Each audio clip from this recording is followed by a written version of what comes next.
More developments coming in. The U.S. Fifth Fleet headquarters in Bahrain has been struck, leading to a massive plume of smoke there rising from the base. This is the fifth time this key base has been struck by Iran since the war began. The U.S. Fifth Fleet being struck, headquarters in Bahrain. Major Shah, I want to come to you now. Of course, a massive damage to U.S. Bases in the Gulf countries. Also, Trump has said that the Arab allies will be footing the war bill that Trump, in fact, began.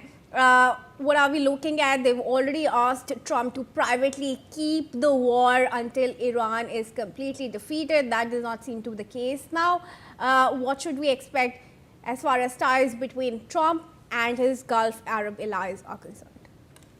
Right, that's a very, very good question. Right now, as the ambassador said, it was great hearing the ambassador, and I think he's so right. Donald Trump has got stuck very, very badly in this war. He does not know where to go, how to deal with it further. He's come this far, but now he's trapped.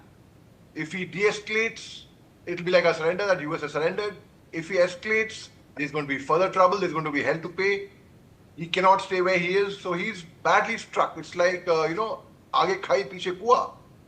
And in fact, the Iranian Foreign Minister Abbas Araghchi has mentioned that, that there has been no proposal of a ceasefire or a peace talk as yet, and Iran is no mood to leave their arms. Iran is like a wounded lion right now. Iran is not going to leave this war. And Israel has Netanyahu has very clearly said that Donald Trump is not going to decide. I'm the one who's going to be deciding when this war is going to be ending. And worst part is 20% of the oil, of course, everyone knows of it. Strait of Hormuz has now become very, very famous. 12% of the oil of the world is dependent upon the Red Sea, where the Houthi rebels are very, very active.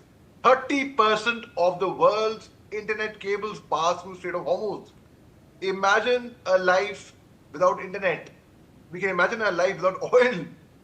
We become so dependent on the internet now. We can imagine life without gas, without oil, without energy. We can. I mean, if push comes to shove, we can walk, we can use bicycles, cycle rickshaws. There are options available. But imagine a life without internet. Today we are connected because of internet. Today, on the internet, there's mobile banking, there's stocks and shares, there's shopping, there's businesses running on the internet. Everything will go for a 6. I know of influencers who have committed suicides. Why? Because they got 100 followers less. They couldn't meet the target. So it is going to be a lot of collateral damage.